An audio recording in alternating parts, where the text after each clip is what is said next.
You know, I'll never forget the day a white buddy of mine said black people don't deserve equality because they could never get enough.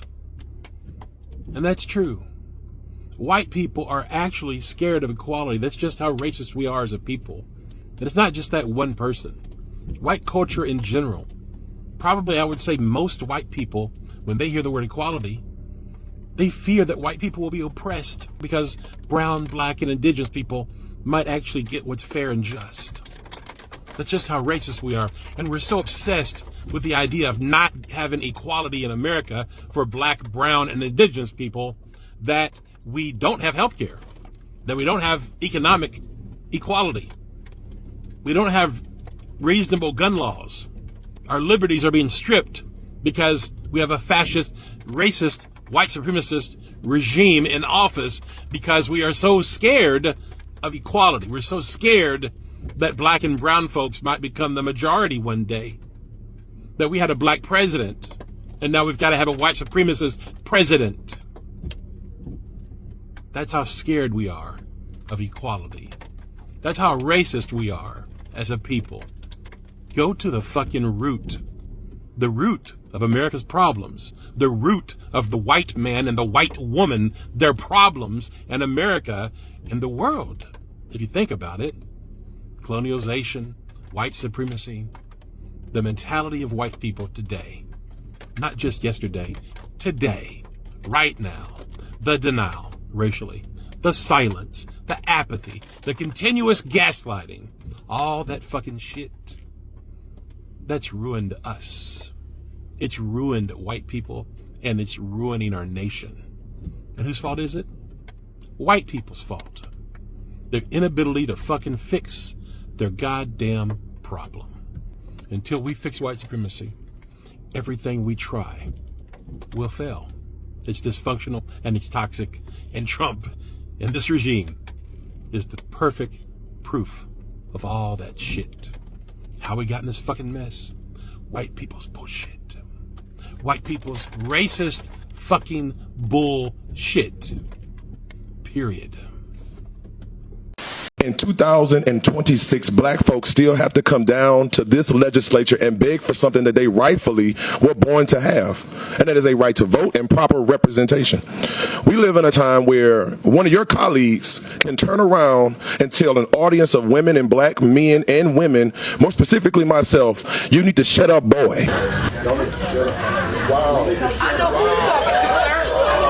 And you, instead of telling him and correcting him on the mic, you tell the crowd that I need to maintain order. As if we are the problem inside of this building. The people came and showed up in droves because you are trying to interrupt the flow of what they were rightfully deserved. And that is proper representation. Let me tell you what racism is. Racism is when you insert your privilege, you use it to push out your superiority against people who look like myself.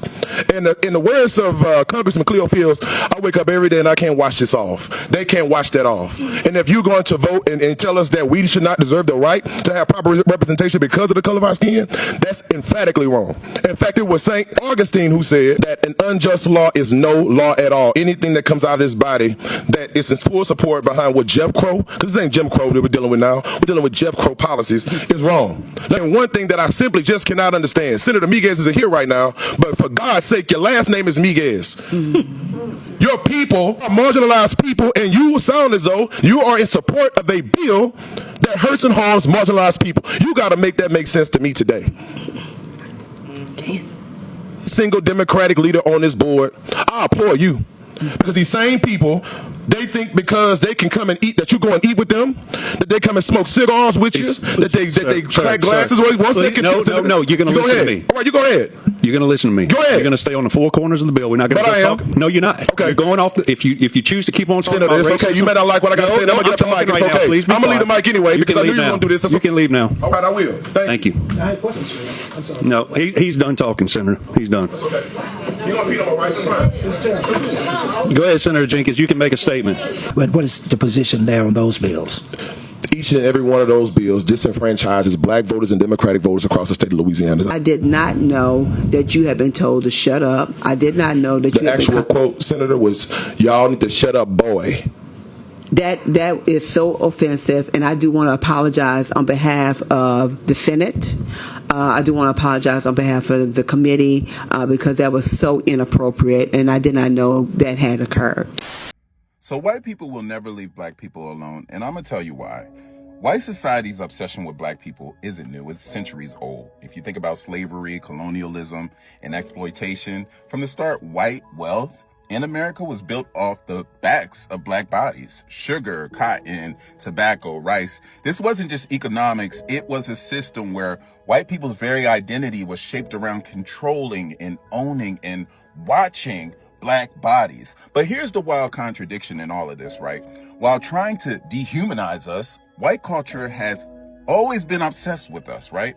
They copied our music, our style, our language, our food, even our rhythm, all while denying us basic rights. Think about jazz and rock and hip hop and fashion, all born out of black genius, only to be taken, watered down, and sold back to the world with a white face on it. So why can't they just stay away? Because in a system that is built both on exploitation and envy, distance is impossible. White supremacy depends on keeping black people in place, close enough to use, control, or imitate, but never free enough to threaten the hierarchy. It's a sick paradox, fear and fascination at the same damn time. On a psychological level, it's projection.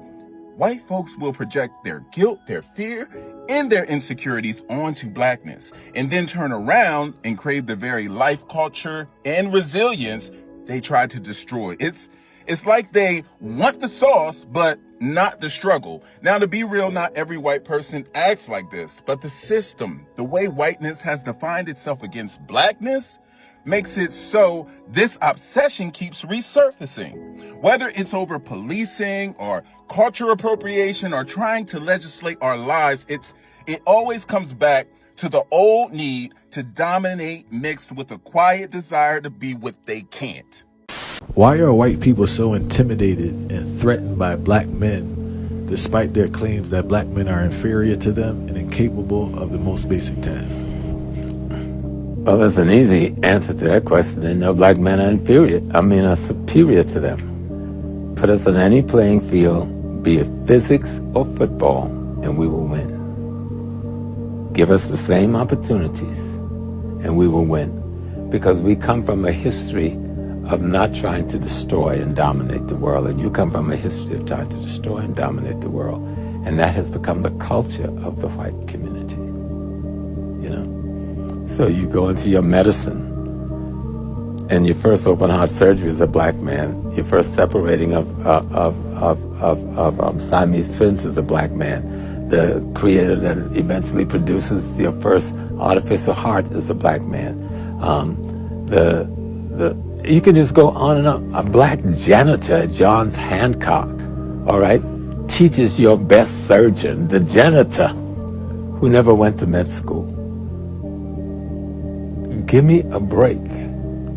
You got a TV set because of a black man. You got a cell phone because of a black man. You got a touchstone because of a black woman. You got the video game because of a black man. You've got the internet because of a brother from Ghana, Nigeria or Ghana, I think the brother's from.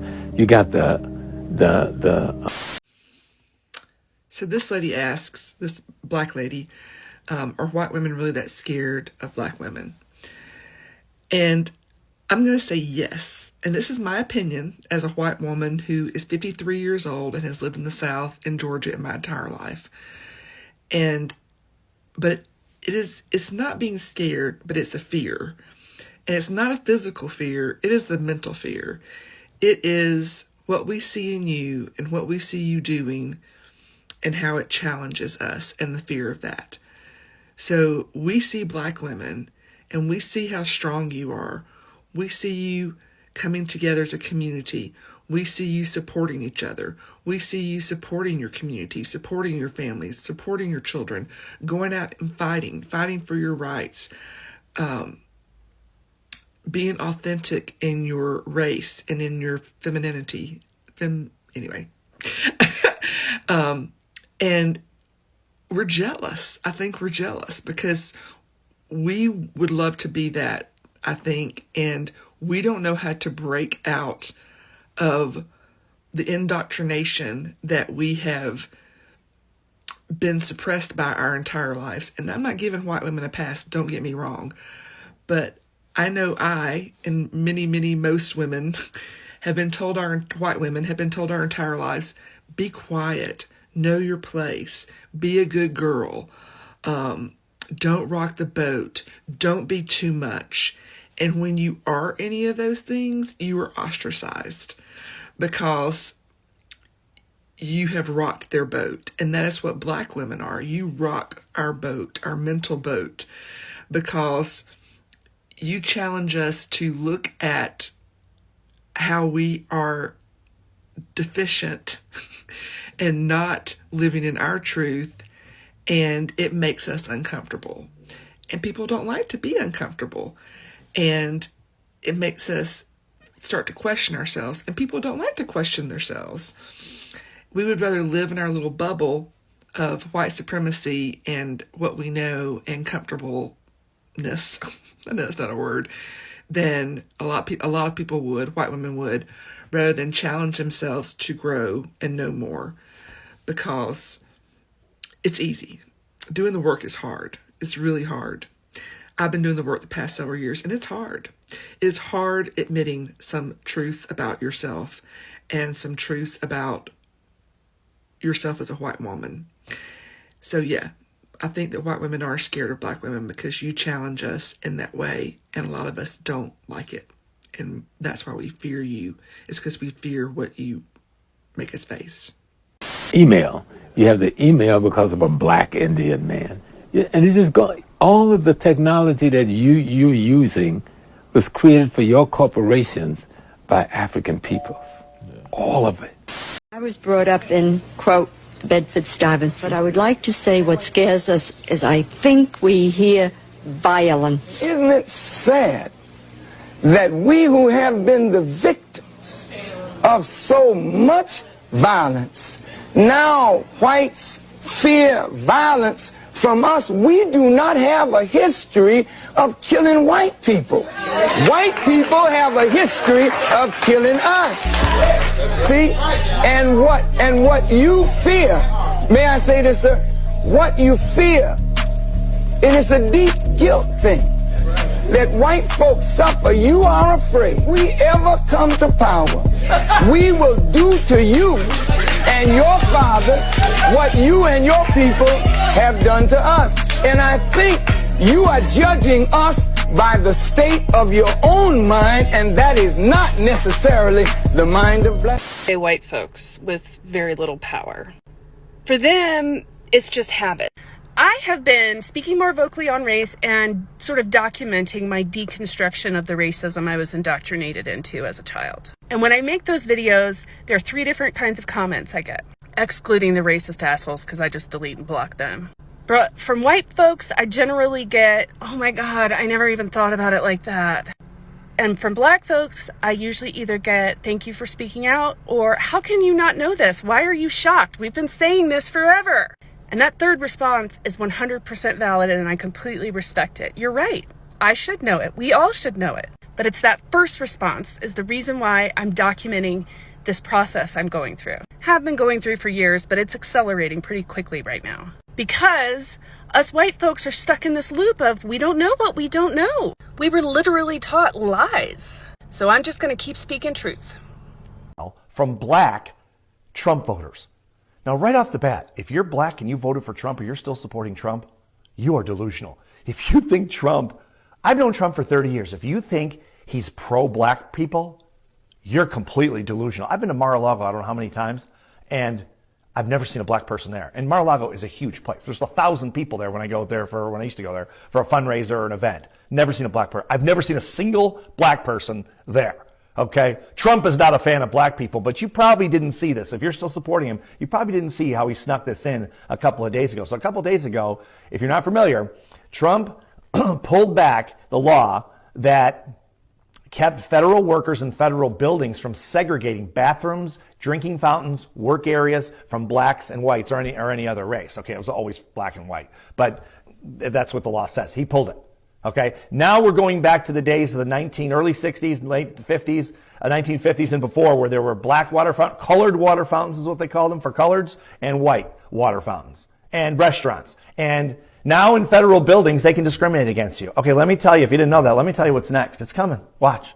The civil rights. The biggest reason that I know that white feminism is a real problem is just the perceived threat that so many white women feel from black women just existing. Before I continue, I'm going to reference myself as attractive. Yes, I know, shocker. I did this before and y'all got on my ass. I don't know what to say, we're going to keep doing it. But as a black woman, when you transition from unattractive to being perceived as attractive, you will notice a change in behavior from not only men, but also women, specifically white women. Especially when you don't fit a certain stereotype that they associate with your race and what they deem a black woman should act like. It's almost like they don't know how to act with you and they end up, feeling this contempt. They implicitly know that they are the standard. They have been socialized to know that. It's been their experience to have men want them of any race. But in that, they also know that whiteness is sort of blankness. And I actually don't mean that in a mean way. I mean, it is the standard. It's the norm. It is the opposite of exoticism. So in their male-centered minds, they're thinking, yeah, in majority of cases, I'm going to get the guy. But when they want a little switch up, a change from their usual, that is when women of color, specifically black women, become a big threat. It's a lot of them sort of know that a lot of girls look like them. A lot of pretty girls look like them. They can never account for the allure of a deviation from that norm. So when they see an attractive black woman, it's okay, I have to see it. How can I fight against this? I don't have the facilities to fight against this. And to compensate for that, I think that's why we see a lot of white women try to play into the features of women of color. The style, the slick backs, the lip filler, aneurysms, all of it.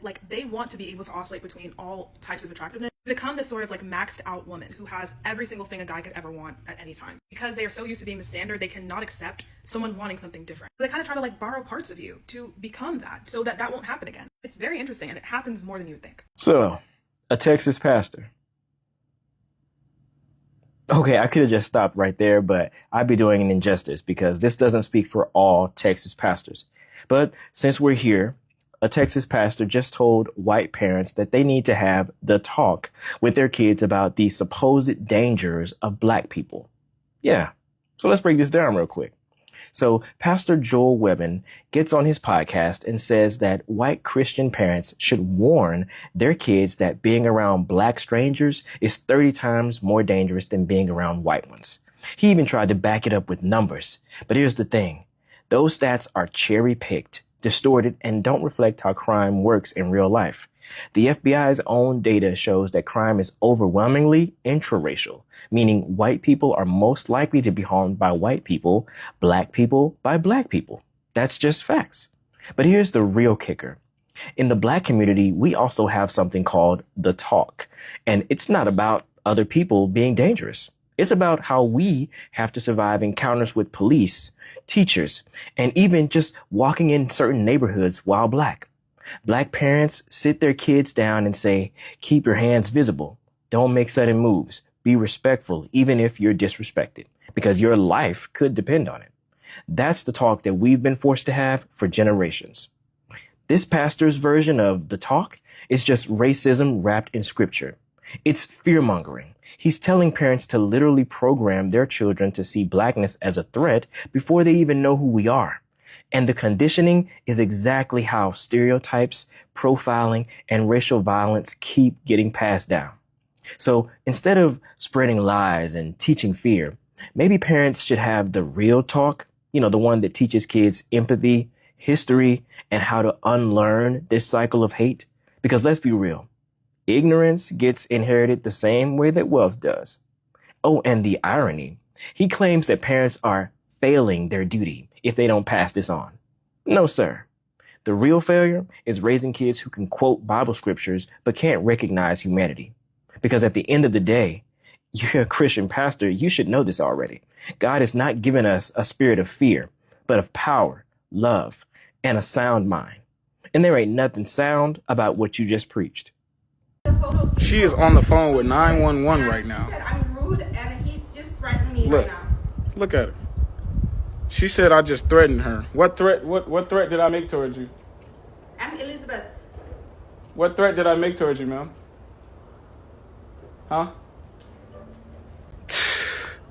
This is crazy. I already knew what it was when I first got here though. He or she is 1 minute later trying to sound distressed so the police can come quicker.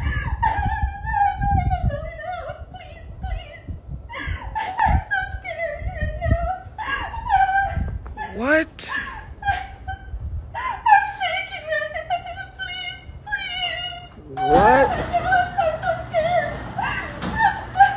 What in the world is this, boy? I ain't gonna lie.